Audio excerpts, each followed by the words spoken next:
Red Sea के इस southern part में यमन के हूती मिलिटेंट्स ने गैबोन का झंडा लगाकर इंडिया आ रहे commercial oil tanker MV Sai Baba पर हमला कर दिया। इस पर 25 इंडियन क्रू मेंबर्स थे। कुछ समय पहले भी इंडिया आ रहे एक जहाज गैलेक्सी लीडर को इन्होंने हाईजैक कर लिया था। इस इलाके में ये अटैक्स 7 अक्टूबर से इजराइल हमास वॉर के प्रारंभ होने के बाद से ही हो रहे हैं। हूती विद्रोही ड्रोन्स और बैलिस्टिक मिसाइल से लगातार कई कमर्शियल वेसल्स पर अटैक करते आ रहे हैं। अभी कुछ दिनों पहले भी इसी तरह इंडियन कोस्ट से कुछ दूरी पर अरेबियन सी में सऊदी अरेबिया से भारत आ रहे एक ऑयल टैंकर एमवी चेम प्लूटो पर ड्रोन से हमला हुआ था। इसका आरोप भी ईरान और हूतियों पर ही लगा था, जिसे अभी इंडियन एजेंसियां इन्वेस्टिगेट कर रही हैं। इस दौरान हूतियों ने इजरायल के झंडे लगे कई शिप्स को रेड सी और बाब अल मंदाब स्ट्रेट में डुबो दिया। इन हमलों के जवाब में यूनाइटेड स्टेट्स ने कमर्शियल शिप्स को प्रोटेक्ट करने के लिए UK, Canada, France, Bahrain, Norway और स्पेन के साथ मिलकर ऑपरेशन प्रॉस्पेरिटी गार्डियन लॉन्च किया। इस ऑपरेशन में इंडिया शामिल नहीं है। बहरीन को अगर छोड़ दें तो इस ऑपरेशन में और कोई अरब देश भी शामिल नहीं है। इंडियन नेवी ने कमर्शियल शिप्स की सुरक्षा और अरेबियन सी के इस इलाके में शांति बनाए रखने के लिए अपने destroyers INS Kochi, INS Mormugao, INS Kolkata और अभी हाल ही में कमीशन्ड आईएनएस इम्फाल को लगा रखा है। आईएनएस इम्फाल भारत का पहला डिस्ट्रॉयर है जो ब्रह्मोस मिसाइल से लैस है। इसके साथ ही P-8I long range maritime reconnaissance aircraft भी इस इलाके के सर्वेलियंस पर लगा हुआ है। इस इलाके में सोमालियन पायरेट्स के प्रेजेंस के कारण पहले भी इंडियन नेवी पेट्रोलिंग किया करती थी, पर अब नेवी की प्रेजेंस और ज्यादा बढ़ गई है। ऑपरेशन प्रॉस्पेरिटी गार्डियन लॉन्च होने के बाद हूतियों ने अपने अटैक्स और तेज कर दिए। इससे परेशान होकर अमेरिका और यूके ने हूती कंट्रोल्ड यमन के इलाकों पर एयर और मिसाइल स्ट्राइक्स शुरू कर दी है, जिसे अब ऑस्ट्रेलिया और नीदरलैंड्स भी सपोर्ट कर रहे हैं।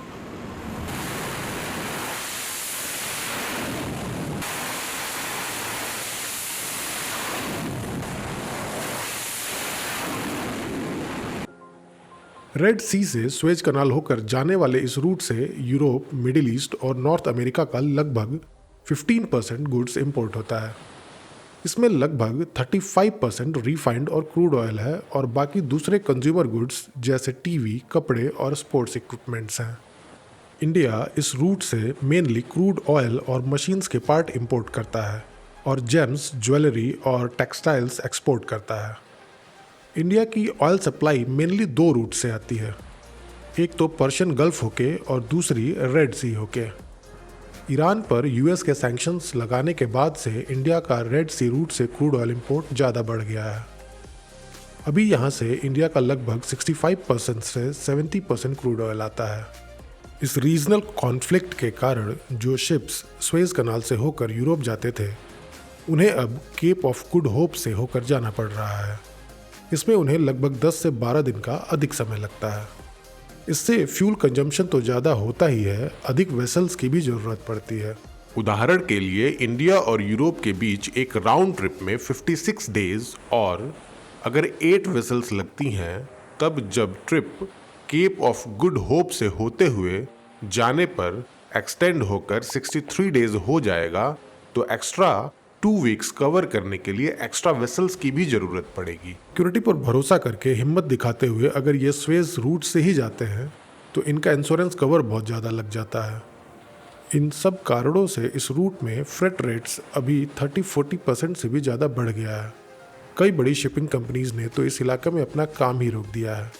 इसकी वजह से यहाँ से होकर जाने वाले गुड्स के दाम भी बढ़ रहे हैं और उनकी सप्लाई पर भी असर पड़ रहा है। अभी हूतीज ने यूएई के अंदर भी अटैक किया, जिसमें 2 इंडियंस भी मारे गए। ये आए दिन सऊदी अरेबिया और यूएई में अटैक करते रहते हैं। हूतीज यमन में चल रहे सिविल वॉर का हिस्सा है। अरेबियन पेनिनसुला में यहाँ पर यह यमन है, ऑफिशियली रिपब्लिक ऑफ यमन। इसके नॉर्थ में सऊदी अरेबिया और नॉर्थ ईस्ट में ओमान है। वहीं यह साउथ में गल्फ ऑफ एडन और वेस्ट में रेड सी से घिरा है। इरिट्रिया, जिबूती और सोमालिया इसके साथ मैरीटाइम बॉर्डर्स बनाते हैं। अरेबियन पेनिनसुला में यमन सऊदी अरेबिया के बाद दूसरा सबसे बड़ा देश है।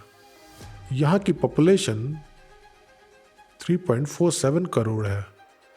यह United Nations, Organisation of Islamic Cooperation यानी OIC, अरब लीग और नॉन अलाइंड मूवमेंट का भी मेंबर है। यमन अरब वर्ल्ड की पुअरेस्ट कंट्री है।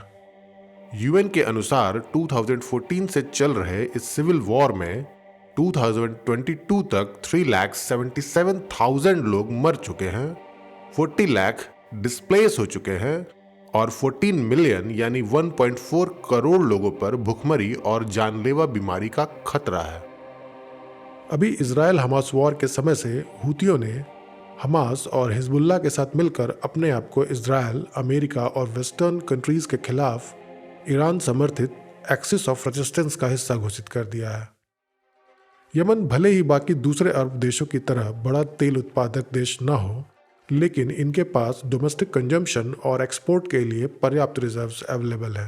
लेकिन यहाँ की सिक्योरिटी सिचुएशन इसके प्रोडक्शन और ट्रांसपोर्टेशन को बहुत ही कठिन बना रही है। वहीं इसका लोकेशन बाब अल मंदाब पर है, जो इसे एनर्जी ट्रेड के लिए इम्पॉर्टेंट बनाता है। बाब अल मंदाब इस इंटरनेशनल शिपिंग रूट का एक की चोक पॉइंट है। अब यहाँ समझने वाली बात यह है कि आखिर यमन में सिविल वॉर का कारण क्या है। हुतीज शिप्स और दूसरे देशों जैसे सऊदी अरेबिया, UAE और इजराइल पर अटैक क्यों कर रहे हैं? अमेरिका लगातार कह रहा है कि ये हुती विद्रोही ईरान के कहने पर ये अटैक्स कर रहे हैं। अब ये हुती हैं कौन? इनका Iran, Israel, Hamas, Saudi Arabia, UAE और अमेरिका से क्या लेना देना है?